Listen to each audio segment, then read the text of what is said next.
प्रसन्न हनुमान की जय, जगदम्बा माता की जय। जय श्री राम। लोकाभ्यामं रणरङ्गधीरं राजीवनेत्रं रघुवंशनाथं कारुण्यरूपं करुणाकरन्तं श्रीरामचंद्रं शरणं प्रपद्ये। माझे राम कसे आहेत? लोकाभिरामम, सगळ्या विश्वाचा तो अभिराम आहे, तो लोकाभिराम आहे। रणरंग धीरम, जे रणांगणामध्ये अत्यंत धैर्यवान आहे ते रणरंग धीरम, ते राम आहे रणरंग धीरम।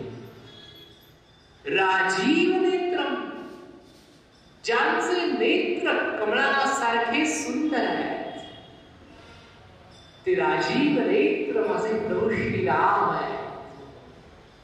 रघुवंश नाथम, रघुवंशाचे जे नाथ है हे प्रभू श्री राम है। श्री रामचंद्रम शरणं प्रपद्ये, अशा प्रभू श्री रामचंद्रांना आम्ही कायम शरण जातो। जय श्री राम। रघुवंशनाथम, प्रभू श्री रामचंद्रांचा वंश जर आपण विचार केला तर इक्ष्वाकू राजाच्या कुळात उत्पन्न झालेली 39वी पिढी म्हणजे प्रभू श्री रामचंद्रांची पिढी आहे। परंतु प्रभू श्री रामचंद्र म्हणजे साक्षात नारायणांचा अवतार आहे आणि ज्या उत्तम सद्गुण संपन्न अशा कुळामध्ये नारायणांनी साक्षात अवतार घेतला। परंतु प्रभू श्री रामचंद्रांच्या अवतारानंतर सुद्धा रामवंश असं म्हणण्यापेक्षा रघुवंश असंच महर्षी वाल्मिकी कवींनी म्हटले। काय कारण असेल की महर्षी वाल्मिकींनी रघुवंश हे स्मृत अधिक उचललंय। त्यांना रघु हे नाव अधिक प्रिय का वाटलं असं?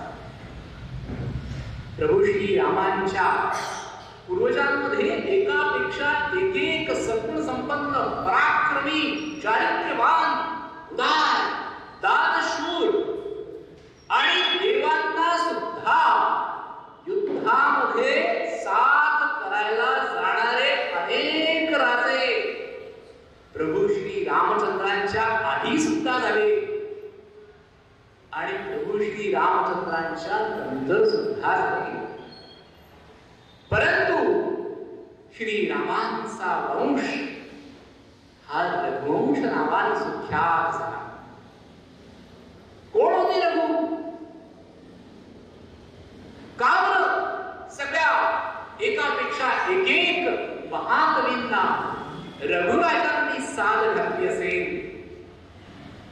रघु महाराज हे साक्षात धर्माचा अवतार मानले जायचे। अत्यंत गुणवान, अत्यंत चारित्र्यवान, अत्यंत सद्गुण संपन्न असे महाराज रघु एकदा ठरवतात की विश्वजित नावाचा यज्ञ करायचा आहे आणि विश्वजित यज्ञ म्हणजे सगळ्या विश्वाला जिंकलेलं आहे, सगळ्या राजांचं त्यांनी चक्रवर्ती सम्राट पद भूषवलं आहे। पृथ्वीवरच्या सगळ्या विद्वान ब्राह्मणांना या यज्ञासाठी पाचारण करण्यात आलं आणि सगळेजण या यज्ञामध्ये सहभागी झालेले आहेत। ज्यांनी चक्रवर्ती सम्राट महाराज रघुंचं चक्रवर्ती पद स्वीकारलंय असे सगळे पांडित राजे अत्यंत आनंदाने विश्वजित यज्ञामध्ये सहभागी झाले आणि कित्येक दिवस पर्यंत हा विश्वजित नावाचा अत्यंत सुंदर यज्ञ सुरू होता। इतका प्रचंड यज्ञ की त्या यज्ञामध्ये अनेक देशोदेशी ब्राह्मण येत आहेत, याचक येत आहेत, क्षत्रिय येत आहेत, वैश्य येत आहेत, शूद्र येत आहेत आणि सगळेजण महाप्रसादाचा आनंद घेत आहेत. आणि आलेल्या प्रत्येक याचकाला महाराज रघु रिक्त हस्ताने परत पाठवत नाहीये. तर सोन्याचा अक्षरशः पाऊस पडावा असा दान धर्म करतायत महाराज रघु. विश्वजित यज्ञ अत्यंत यशस्वी पद्धतीने महाराज रघुंनी संपन्न केलं. आणि महाराज निष्कांचन झाले. संपूर्ण पृथ्वीचे जे राजे आहेत ते निष्कांचन झाले. म्हणजे त्यांच्याकडे आता गळ्यामध्ये एक साधी सोन्याची चेन सुद्धा राहिली नाही, की बोटामध्ये सोन्याची अंगठी सुद्धा राहिली नाही. निष्कांचन झालेले रघु महाराजांकडे अंगावरच्या श्वेत वस्त्रांशिवाय काहीही राहिलेलं नाही.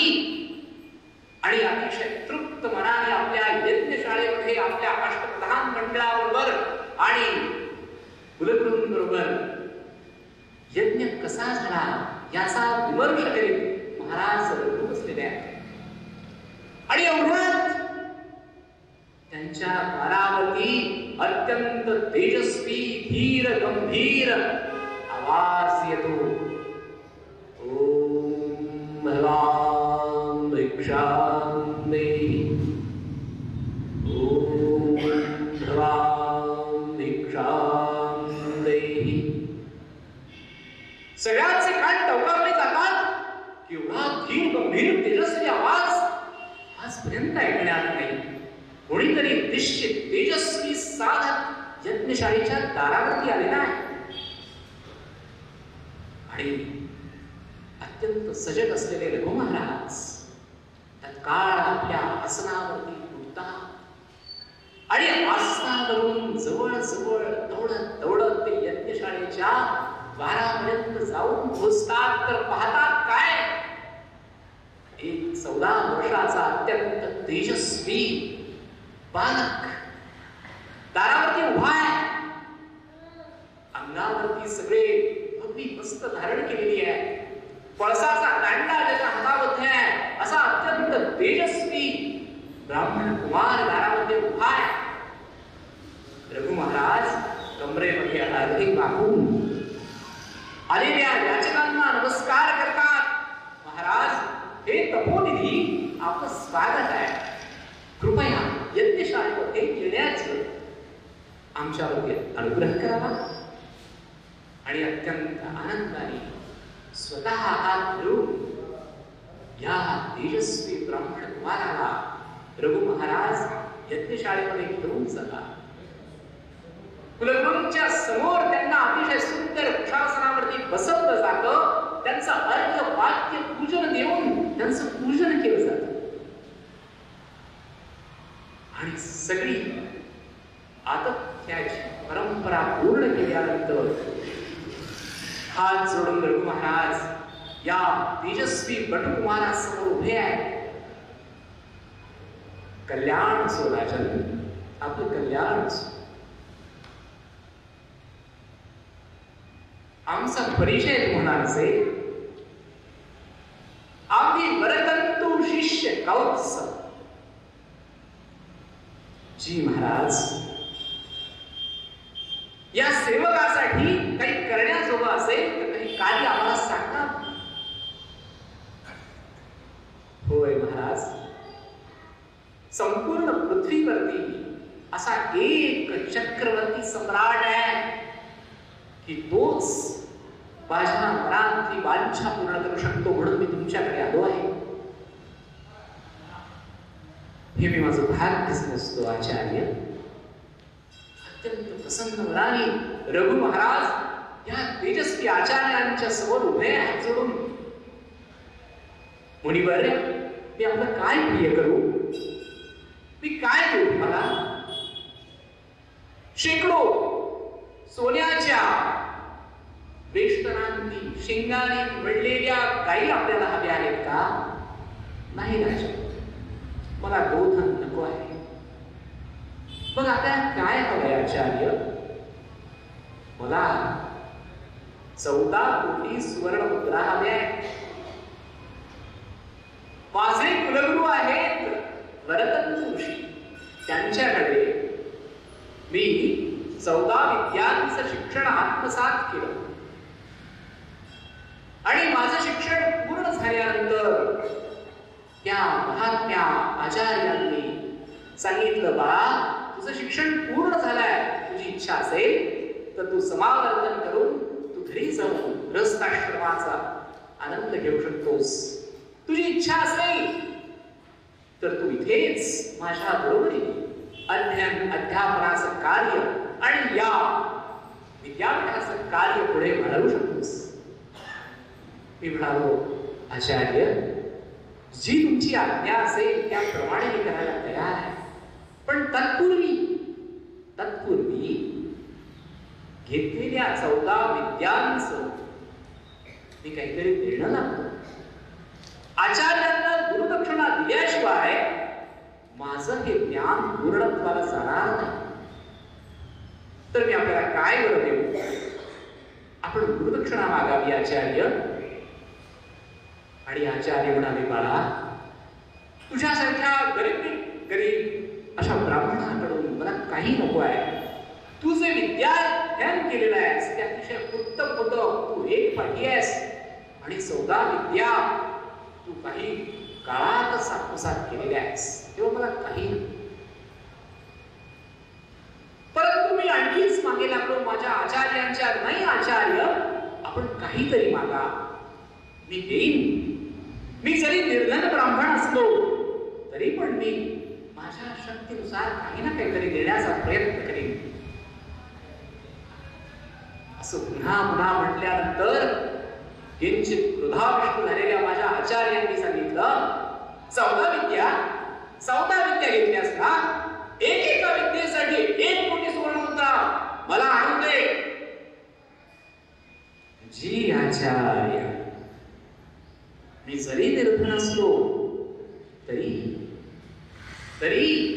मी 14 कोटी सुवर्णमुद्रा आपल्याला निश्चित आपल्यापर्यंत आणून दे.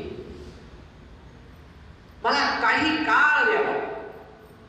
ठीक आहे, दिला तुला काही आवडी. आणि म्हणून त्या 14 कोटी सुवर्णमुद्रा मला आचार्यांना गुरुदक्षिणा म्हणून द्यायच्या आहेत. आणि एकूण पृथ्वीचं सर्वेक्षण केल्यानंतर हे राजन माझ्या असं लक्षात आलं की इक्ष्वाकुलोत्पन्न आणि अत्यंत तेजस्वी असा जो सूर्यवंश आहे, त्या सूर्यवंशामध्ये या पृथ्वीवरती आपल्या कीर्ती आपल्या तेजाने दैदिप्यमान असलेले महाराज रघुच माझी इच्छा पूर्ण करू शकतात. रघु महाराजांच्या छातीमध्ये धस सुद्धा, परंतु प्रामाणिक हात जोडून जे काही सत्य आहे ते आचार्यांच्या समोर ते प्रतिपादित करतायत. ते म्हणतायत की आचार्य, एवढ्यातच मी विश्वजित नावाचा यज्ञ करून निष्कांचन झालेलो आहे. अंगावरच्या पांढऱ्या वस्त्रांशिवाय माझ्याकडे काही नाही. यज्ञशाळेमध्ये मृण्मय पात्र फक्त उरलेली आहेत, मातीची भांडी उरली आहेत. पण तुम्हाला मी रिक्त असताना जाऊ नाही देणार. 14 कोटी सुवर्णमुद्रा हव्या आहेत ना, क्षणिक थांबा. आपल्याला विनंती आहे आचार्य, आजची रात्र आपण माझ्या यज्ञशाळेमध्ये विश्रांती घ्यावी. मी आपल्या धनाची व्यवस्था करतो. आणि यज्ञशाळेमध्ये विश्रांती घेण्यासाठी वरदंतू शिष्य कौत्स निघून गेलेले आहेत. रात्र झालेली आहे, सगळीकडे अंधकार झालेला आहे, अयोध्या नगरी झोपलेली आहे. आणि महाराज आपल्या सारथाला बोलवतात, सारथी इकडे या, आपला रथ सिद्ध करा. उद्या ब्राह्म मुहूर्तावरती पहिल्या घटिकेला स्वर्गावरती आपल्याला आक्रमण करायचं आहे. स्वर्गावरती कुबेरावरती स्वारी करायची, आपला दिव्य रथ सिद्ध करा. आणि दिव्य रथ सिद्ध करायला सांगितलं सारथ्याला महाराज रघु. महाराज रघु म्हणतायत की सगळ्या माझ्या दिव्य धनुष्य बाणांसह, सगळ्या दिव्य शस्त्रास्त्रांसह माझा रथ सिद्ध करून ठेवायचा आहे. ब्राह्ममुहूर्तावरती पहिल्या घटिकेला आपण स्वर्गावरती आक्रमण करणार आहोत. जी महाराज. सारथी निघून गेले आणि रात्रभर पद्मासनामध्ये आसन लावून बसलेले रघु महाराज साधना करतायत. ब्राह्म मुहूर्ताची घटिका जवळ आली आणि स्नान आत्मिक उरकून आक्रमणासाठी सिद्ध होण्याकरता रघु महाराज आपल्या आसनावरून उठले. तोच सारथी धावत धावत आलेला आहे आणि सारथी रघु महाराजांना म्हणतोय, महाराज चमत्कार झालाय, चमत्कार झालाय, तुम्ही चला माझ्या बरोबर. आता बाकी काय नाही, आता आधी फक्त कुबेरावरती आपल्याला स्वारी करायची आहे, मला बाकी काही सांगायचं नाहीये. महाराज तुम्ही माझं ऐकून तरी, तुम्हाला सांगितलं ना सारथी, आपलं पहिलं उद्दिष्ट आहे आता कुबेरावरती स्वारी करायची आहे. कुबेरावरती आक्रमण करायचं आहे आणि 14 कोटी सुवर्णमुद्रा प्राप्त करून आणायच्या आहे. कारण आता आपल्या राज्यात सुवर्ण शिल्लक नाहीये, राजकोषामध्ये सुवर्ण राहिलेलं नाहीये. महाराज तुम्ही चला तर. आणि महाराज लगबगीने आपल्या रथाच्या दिशेने सारथ्याबरोबर जात आहेत. यज्ञशाळेतून बाहेर पडले आहेत आणि जिथे दिव्य रथाची सज्जता केलेली होती अशा दिशेने सारथी आणि महाराज रघु वेगाने, अत्यंत वेगाने पुढे सरसावलेले आहेत.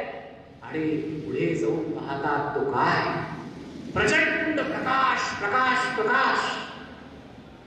कसला हा प्रकाश आहे, कुठल्या तेजोचा, कुठल्या तेजो निधीचा हा प्रकाश आहे.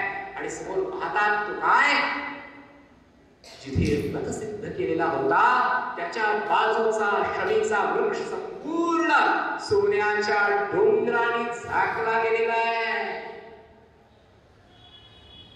कुबेर महाराजांनी रातोरात सोन्याची वृष्टी केली. रघु महाराजांच्या अंगणामध्ये सोन्याचा पाऊस पडला आणि अंगणातले सगळेच्या सगळे वृक्ष सोन्याने भरून गेलेले. प्रचंड सोन्याचा पाऊस रघु महाराजांच्या अंगणात पडलेला. प्रसन्न झाले रघु महाराज. सारथी, अच्छा कुबेर महाराजांचा हा प्रताप आहे तर बरोबर आहे. सारथी म्हणतोय की महाराज आपण जर त्यांच्यावर आक्रमण केलं असतं, पराभवाची नामुष्की नको देवांना. तुमच्यासारख्या दिग्गज महाराज रघुंकडून आणि म्हणून सुवर्णाची वृष्टी झालेली आहे. ठीक आहे, असतो. सारथी, आचार्यांना संकल्प सोडण्यासाठी बोलवणं करावं. यज्ञशाळेमध्ये ब्राह्ममुहूर्ताला आचार्य कौत्स आता सिद्ध असतील, त्यांना लगबगीने घेऊन या आणि त्यांना सगळं सुवर्ण दान करायचं आहे. आणि अशी सूचना होताच काही क्षणामध्ये कौत्स मुनी तिथे येऊन पोहोचलेले आहेत. आणि रघु महाराज म्हणताय की हातावरती जल द्या संकल्पाचं आणि सगळं सोनं घेऊन जा. कौत्स मुनी, 14 कोटी सुवर्ण मुद्रा काय, हा सगळा सोन्याचा डोंगर तुमचा आहे. कौत्स मुनी स्वाभिमानी आहे. कौत्स मुनी म्हणतात 14 कोटी सुवर्ण मुद्रांच्या पलीकडे एक पण जास्त घेणार नाही आणि एक पण कमी घेणार नाही. फक्त 14 कोटी सुवर्ण मुद्रा हव्यात. अहो, तुमच्यासाठीच कुबेरांनी हे सगळं धन पाठवलं आहे, पण मला 14 कोटींच्या पलीकडे एकही नको आहे. मला माझ्या क्षमतेवरती, माझ्या विद्येवरती पूर्ण विश्वास आहे. त्यामुळे माझ्या आचार्यांनी मला जेवढं विद्याधन दिलेलं आहे त्यावरती माझी उपजीविका करू शकतो. त्यामुळे मला 14 कोटी सुवर्णमुद्रांच्या पलीकडे माझ्या कष्टाच्या व्यतिरिक्त एक सुवर्णमुद्रा सुद्धा नको. श्रम हीच प्रतिष्ठा. आणि हो नाही करता करता शेवटी 14 कोटी सुवर्णमुद्रांचा संकल्प कौस मुनींनी करून घेतला. त्यांना हव्या तेवढ्या 14 कोटी सुवर्णमुद्रा हत्तीवरती लादून ते आपल्या आचार्यांच्या आश्रमाकडे निघाले. आता उरलेल्या सोन्याचं करायचं काय?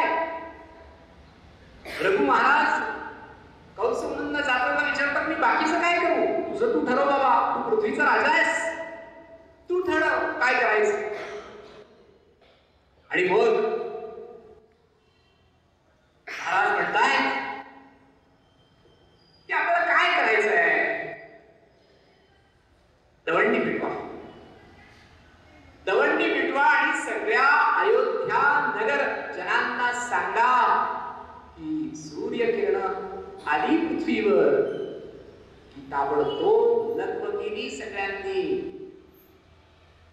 राजमहालाच्या बाहेर आमच्या यायचंय आणि सोनं लुटायचंय. आज आहे विजयादशमी,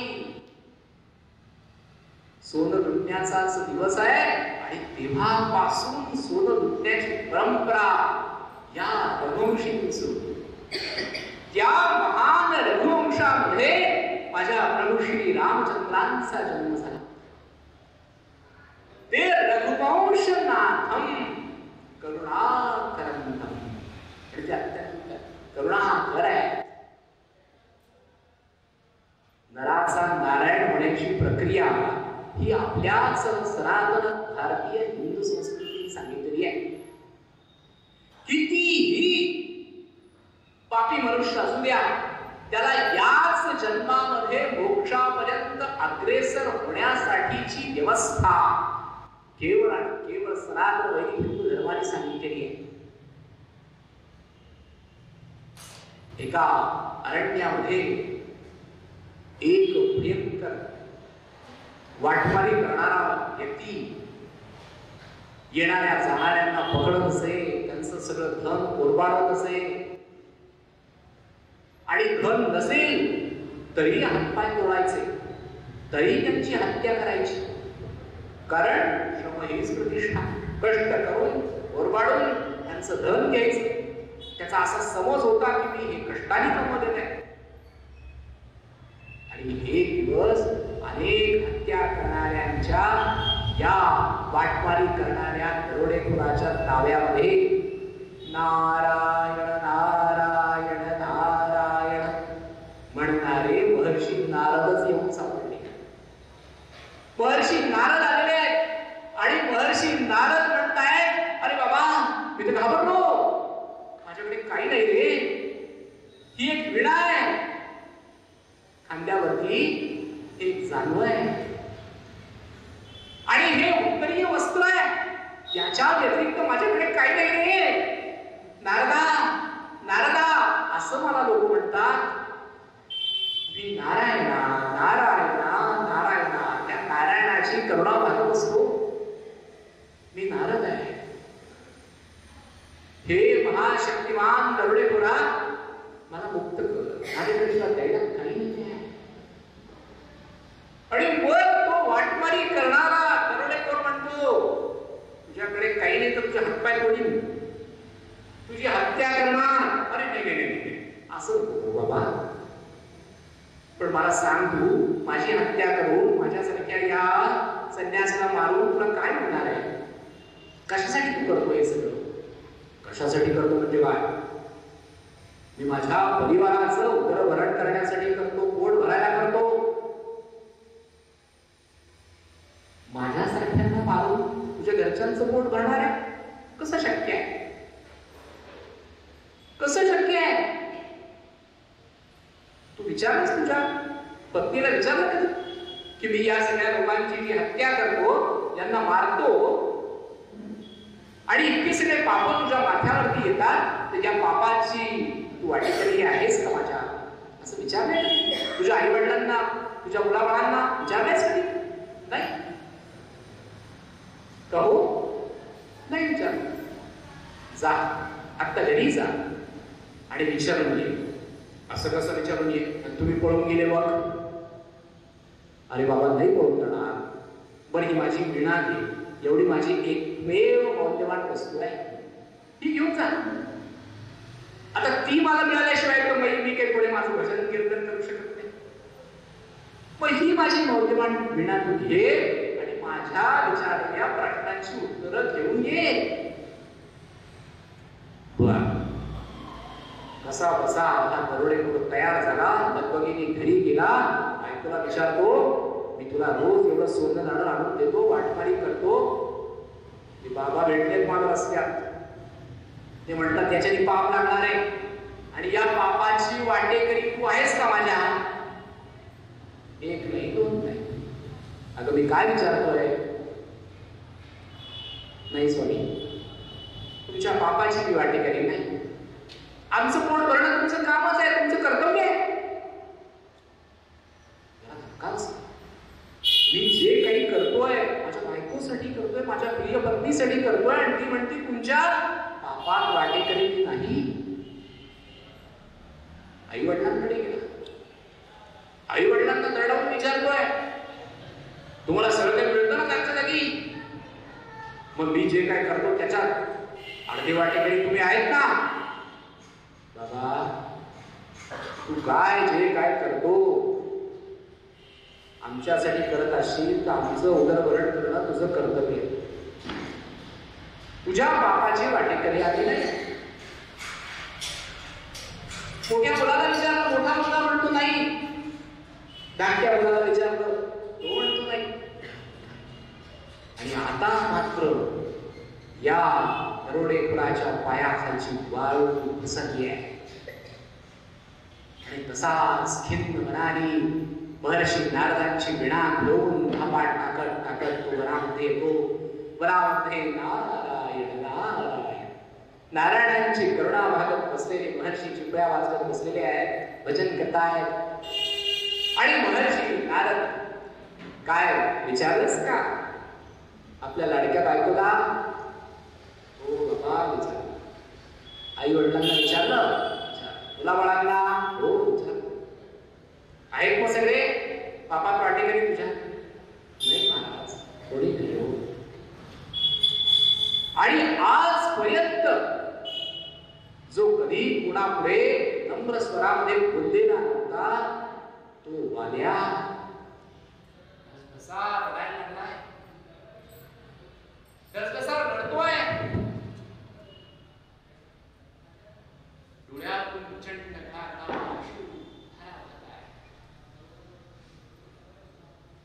काय झालं तुला? काय रडतोयस? आणि नारदांच्या पायावरती हा वाल्या कोसळलाय आणि विचारतोय, महाराज या पापातून सुटण्यासाठी मार्ग नाही का हो? महाराज या पापातून मला सुटायचं आहे हो. काय? अरे फार सोपं आहे. हे सगळं बंद कर. लोकांना त्रास देण्याचा हा कार्यक्रम बंद कर. सोडलं महाराज, लगेच सोड. पण एवढ्याने भागेल का? माझा उद्धार होईल का? वया वया करतोय हा वाल्या कोळी. आणि महाराज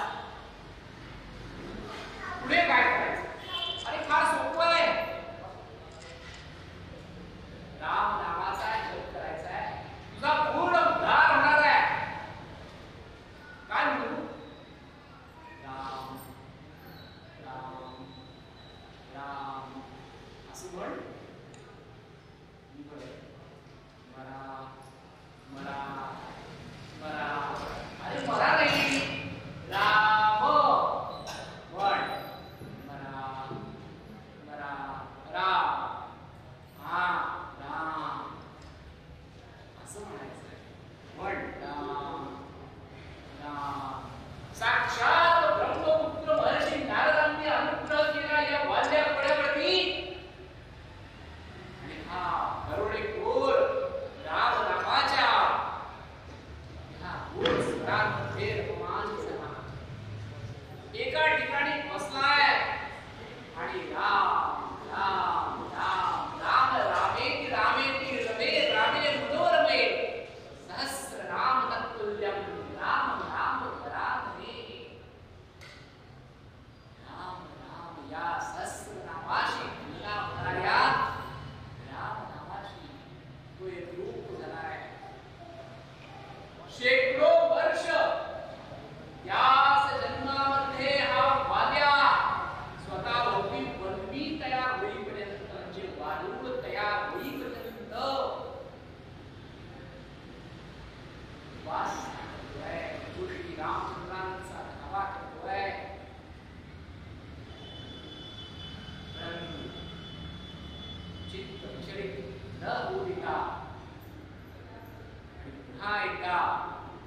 या 14 कोटी सुवर्ण मुद्रा मला आचार्यांना गुरुदक्षिणा म्हणून द्यायच्या आहे.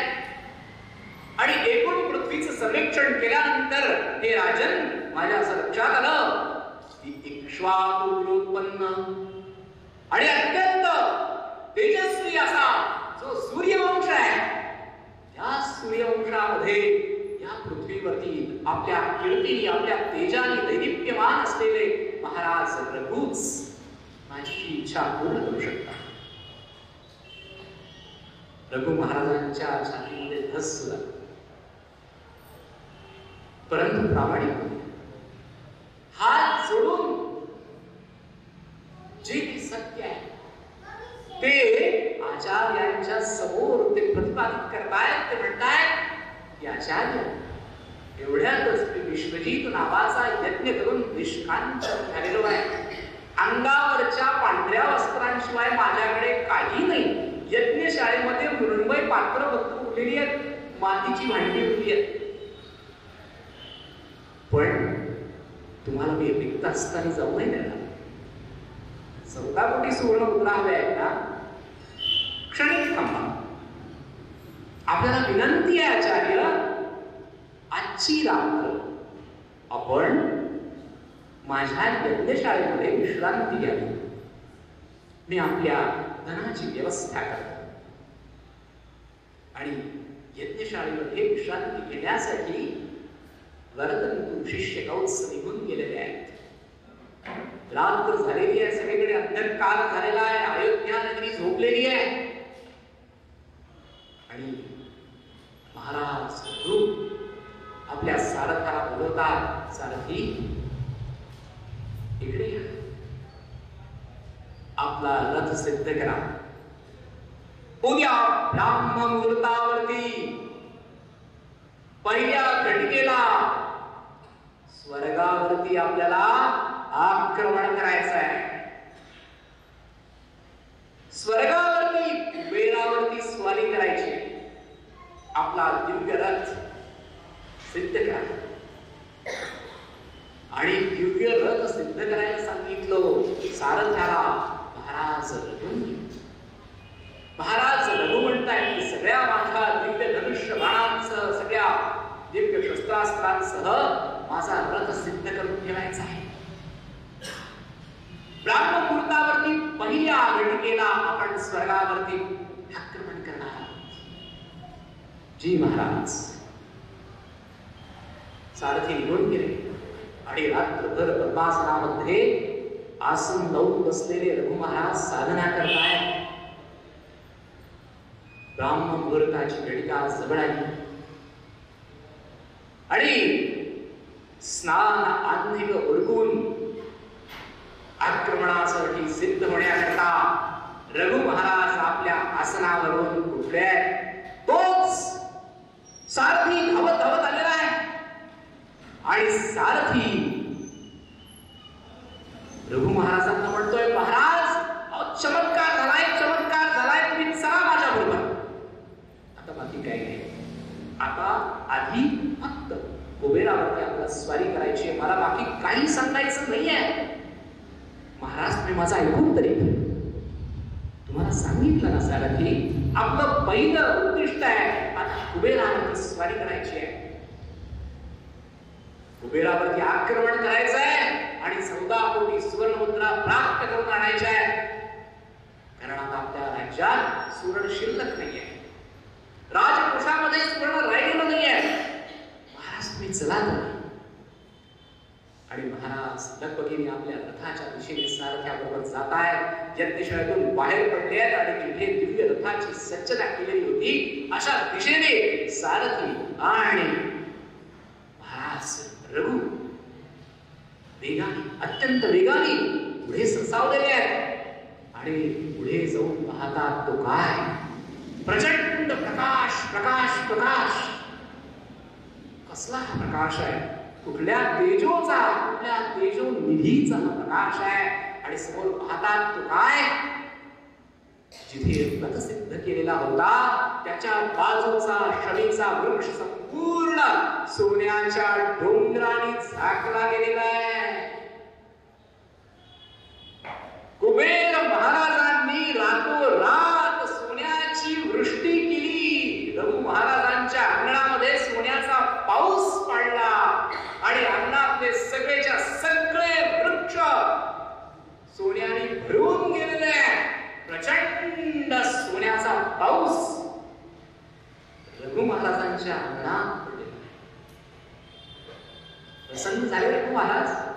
सारथी, अच्छा, कुबेर महाराजांचा हा प्रताप आहे तर बरोबर आहे. सारथी म्हणतोय की महाराज, आपण जर त्यांच्यावर आक्रमण केलं असतं, पराभवाची नामुष्की नको देवांना. तुमच्यासारख्या दिग्गज महाराज रघुंकडून आणि म्हणून सुवर्णाची वृष्टी झालेली आहे. ठीक आहे, असतो. सारथी, आचार्यांना संकल्प सोडण्यासाठी बोलवणं करावं. यज्ञशाळेमध्ये ब्राह्ममुहूर्ताला आचार्य कौत्स आता सिद्ध असतील, त्यांना लंबकिनी घेऊन या आणि त्यांना सगळं सुवर्ण दान करायचं आहे. आणि अशी सूचना होताच काही क्षणामध्ये कौत्स मुनी तिथे येऊन पोहोचलेले आहेत. आणि रघु महाराज म्हणताय की हातावरती जल द्या संकल्पाचं आणि सगळं सोनं घेऊन जा. कौत्स मुनी, 14 कोटी सुवर्ण मुद्रा काय, हा सगळा सोन्याचा डोंगर तुमचा आहे. कौत्स मुनी स्वाभिमानी आहे. कौत्स मुनी म्हणतात 14 कोटी सुवर्ण मुद्रांच्या पलीकडे एक पण जास्त घेणार नाही आणि एक पण कमी घेणार नाही. फक्त 14 कोटी सुवर्ण मुद्रा हव्या आहेत. अहो, तुमच्यासाठीच कुबेरांनी हे सगळं धन पाठवलं आहे, पण मला 14 कोटींच्या पलीकडे एकही नको आहे. मला माझ्या क्षमतेवरती, माझ्या विद्येवरती पूर्ण विश्वास आहे. त्यामुळे माझ्या आचार्यांनी मला जेवढं विद्याधन दिलेलं आहे त्यावरती मी माझी उपजीविका करू शकतो. त्यामुळे मला 14 कोटी सुवर्णमुद्रांच्या पलीकडे माझ्या कष्टाच्या व्यतिरिक्त एक सुवर्णमुद्रा सुद्धा नको. श्रम हीच प्रतिष्ठा. आणि हो नाही करता करता शेवटी 14 कोटी सुवर्णमुद्रांचा संकल्प कौत्स मुनींनी करून घेतला. त्यांना हव्या तेवढ्या 14 कोटी सुवर्णमुद्रा हत्तीवरती लादून ते आपल्या आचार्यांच्या आश्रमाकडे निघाले. आता उरलेल्या सोन्याचं करायचं काय? रघु महाराज कौत्स मुनींना जाताना विचारतात, मी बाकीचं काय करू? तुझं तू ठरव बाबा, तू पृथ्वीचा राजा आहेस, तू ठरव काय करायचं. आणि मग महाराज म्हणताय की आपल्याला काय करायचं आहे? दवंडी पिटवा, दवंडी पिटवा आणि सगळ्या अयोध्या नगर जनांना सांगा की सूर्यकिरण आली पृथ्वीवर की ताबडतोब लगबगीने सगळ्यांनी राजमहालाच्या बाहेर आमच्या यायचंय आणि सोनं लुटायचंय. आज आहे विजयादशमी, सोनं लुटण्याचाच दिवस आहे. आणि तेव्हापासून सोनं लुटण्याची परंपरा या रघुवंशींची, त्या महान रघुवंशामध्ये माझ्या प्रभू श्री रामचंद्रांचा जन्म झाला. ते रघुवंश नाथम करुणाकरंतम, ते अत्यंत करुणाकर आहे. नराचा नारायण होण्याची प्रक्रिया ही आपल्याच सनातन भारतीय हिंदू संस्कृतीने सांगितलेली आहे. कितीही पापी मनुष्य असू द्या, त्याला याच जन्मामध्ये मोक्षापर्यंत अग्रेसर होण्यासाठीची व्यवस्था केवळ आणि केवळ सनातन वैदिक हिंदू धर्माने सांगितलेली आहे. एका अरण्यामध्ये एक भयंकर वाटमारी करणारा व्यक्ती येणाऱ्या जाणाऱ्यांना पकडत असे, त्यांचं सगळं धन कोरबाडत असे. आणि धन नसेल तरी हातपाय तोडायचे, तरी त्यांची हत्या करायची. कारण श्रम हीच प्रतिष्ठा. कष्ट करून कोरबाडून त्यांचं धन घ्यायचं. त्याचा असा समज होता की मी हे कष्टाने कमवलेलं आहे. आणि एक दिवस अनेक हत्या करणाऱ्यांच्या, या वाटमारी करणाऱ्या दरोडेखोराच्या ताब्यामध्ये नारायण नारायण नारायण म्हणणारे महर्षी नारदच येऊन सापडले. महर्षी नारद आलेले आहेत.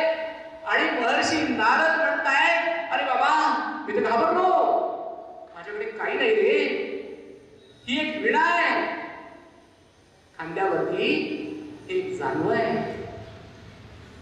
आणि हे उत्तरीय वस्त्र आहे, याच्या व्यतिरिक्त माझ्याकडे काही नाही रे. नारदा नारदा असं मला लोक म्हणतात. मी नारायणा नारायणा नारायणा, त्या नारायणाची करुणा भागत असतो. मी नारद आहे. हे महाशक्तिमान दरोडेखोरा, मला मुक्त कर. माझ्याकडे तुला द्यायला काही नाही आहे. आणि वर तो वाटमारी करणारा दरोडेखोर म्हणतो, तुझ्याकडे काही नाही तर तुझे हातपाय तोडीन, तुझी हत्या करणार. अरे नाही नाही नाही, असं नको बाबा. पण मला सांग, तू माझी हत्या करून माझ्यासारख्या या संन्यासाला मारून तुला काय मिळणार आहे? कशासाठी तू करतो हे सगळं? कशासाठी करतो म्हणजे काय? मी माझ्या परिवाराचं उदरभरण करण्यासाठी करतो, पोट भरायला करतो. माझ्यासारख्यांना मारून तुझ्या घरच्यांचं पोट भरणार आहे? कसं शक्य आहे? कसं शक्य आहे? तू विचारलंस तुझ्या पत्नीला विचारलं कधी की मी या सगळ्या लोकांची जी हत्या करतो, यांना मारतो आणि इतके सगळे पाप तुझ्या माथ्यावरती येतात, तर त्या पापाची तू वाटेकरी आहेस का माझ्या? असं विचारलंय? तुझ्या आई वडिलांना, तुझ्या मुलाबाळांना विचारलंयस कधी? नाही. कहो नाही विचार. जा आत्ता घरी जा आणि विचारून ये. असं कसं विचारून ये? तुम्ही पळून गेले बघ. अरे बाबा नाही पळून जाणार. बरं ही माझी वीणा घे, एवढी माझी एकमेव मौल्यवान वस्तू आहे, ती घेऊन जा. आता ती मला मिळाल्याशिवाय तर मी काही पुढे माझं भजन कीर्तन करू शकत नाही. मौल्यवान वीणा तू घे आणि माझ्या विचारलेल्या प्रश्नांची उत्तरं घेऊन ये. कसा बसा हा दरोडेखोर तयार झाला. लगबगीने घरी गेला. बायकोला विचारतो, मी तुला रोज एवढं सोनं नाणं आणून देतो, वाटमारी करतो, ते बाबा भेटलेत मला रस्त्यात. ते म्हणतात त्याच्याने पाप लागणार आहे आणि या पापाची वाटेकरी तू आहेस का माझ्या? एक नाही, दोन नाही. अगं मी काय विचारतोय? नाही स्वामी, तुमच्या पापाची मी वाटेकरी नाही. आमचं पोट भरणं तुमचं कामच आहे, तुमचं कर्तव्य आहे. मी जे काही करतोय माझ्या बायकोसाठी करतोय, माझ्या प्रिय पत्नीसाठी करतोय, आणि ती म्हणते तुमच्या पापात वाटेकरी नाही. आई वडिलांकडे गेला, आई वडिलांना दरडावून विचारतोय, तुम्हाला सगळं मिळतं ना त्याच्या जागी? मग मी जे काय करतो त्याच्यात अर्धे वाटेकरी तुम्ही आहेत ना? बाबा तू काय जे काय करतो आमच्यासाठी करत असशील तर आमचं उदरभरण करणं तुझं कर्तव्य आहे. तुझ्या बापाची वाटेकरी आली नाही. मोठ्या मुलाला विचारलं, मोठा मुलगा म्हणतो नाही. धाकट्या मुलाला विचारलं, तो म्हणतो नाही. आणि आता मात्र या दरोडेखोराच्या पायाखालची वाळू घसरली आहे. आणि तसाच खिन्न मनाने महर्षी नारदांची वीणा घेऊन धापाट टाकत टाकत तो वरामध्ये येतो. वरामध्ये नारायण नारायण नारायणांची करुणा भागत बसलेले महर्षी चिपळ्या वाजवत बसलेले आहेत, भजन करतायत. आणि महर्षी नारद, काय विचारलंस का आपल्या लाडक्या बायकोला? हो बाबा विचार. आई वडिलांना विचारलं? मुलाबाळांना? हो विचार. आहेत मग सगळे पापात वाटेकरी तुझ्या? नाही महाराज, थोडी नाही हो. आणि आजपर्यंत जो कधी कुणापुढे नम्र स्वरामध्ये बोललेला नव्हता तो वाल्या कसा रडायला लागलाय, कसा रडतोय. डोळ्यातून प्रचंड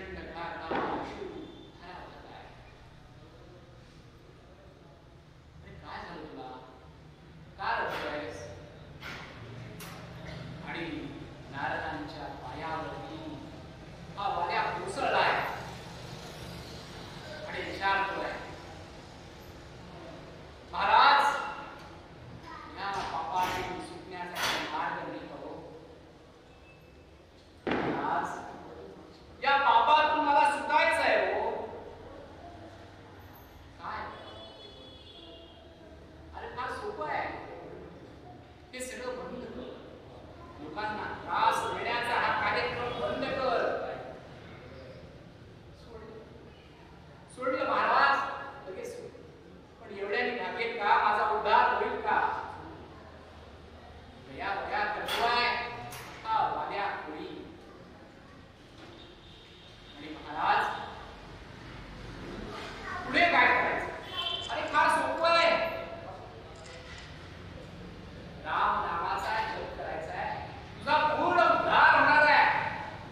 महर्षी नारद जागृत केल्यानंतर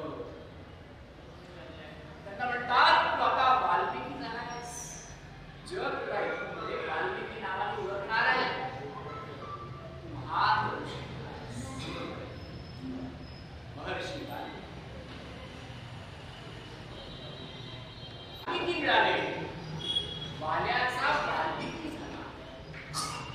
केवळ राम नामाच्या या दिव्य सनातन वैदिक हिंदू धर्माचं हे वैशिष्ट्य आहे की याच जन्मामध्ये नराचा नारायण कसा होतो याची प्रक्रिया वाल्या हे महर्षी वाल्मिकी. हे महर्षी वाल्मिकी आता एक दिवस संध्या करण्यासाठी तमसा नदीवरती स्नानासाठी निघाले.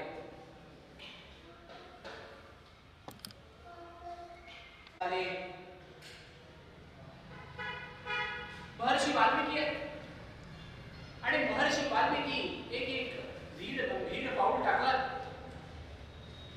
तमसा नदीच्या दिशेने अग्रेसर होत चाललेले आहेत. तपोवनाच्या या मार्गावरती त्यांना कोणी एक व्यक्ती दिसत नाही आहे आणि जात असताना अचानक समोरच्या व्यग्रोध वृक्षावरती ते काय पाहतात तर एक क्रौंच वृक्षाचा जोडो आनंदाने क्रीडा करत आहे आणि तेवढ्यात एका व्याघ्राचा बाण सुंदरी येतोय आणि तो बाण क्षणात नरक्रौंचाचा वध करतोय. ची ची ची करत तो नरक्रौंच विनाकारण पडतोय आणि त्याचा प्राण होतोय. त्याची पत्नी मादी क्रौंची पक्षिणी पाहते की माझा पती माझ्या डोळ्यांच्या देखत मरतोय. त्याची मरणासन्न अवस्था पाहून क्रौंची अत्यंत दुःखित आहे आणि अशा करुण प्रसंगामध्ये साक्षात समोर उभे आहेत महर्षी वाल्मिकी.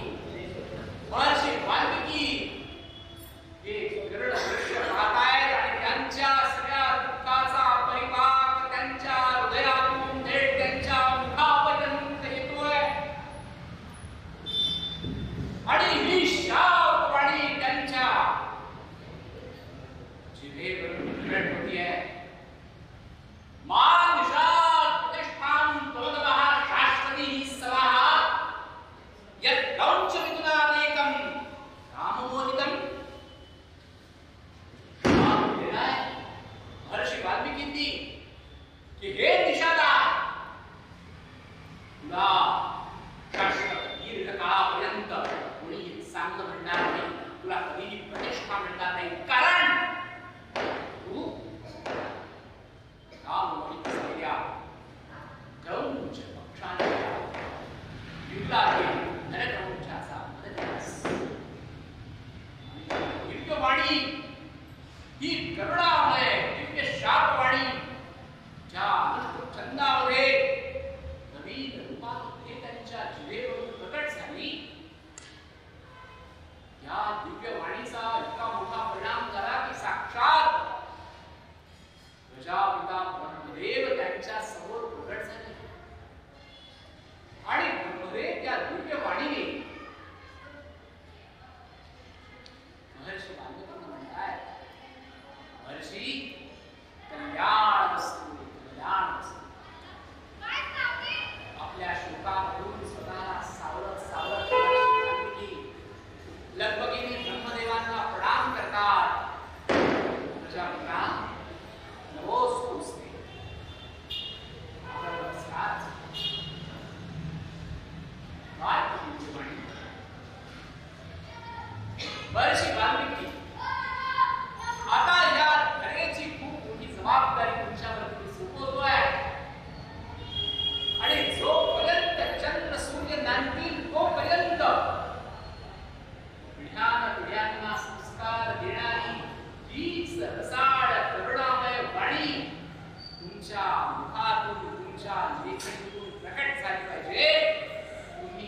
तर या दोन्ही बालकांना आचार्य सांगतायत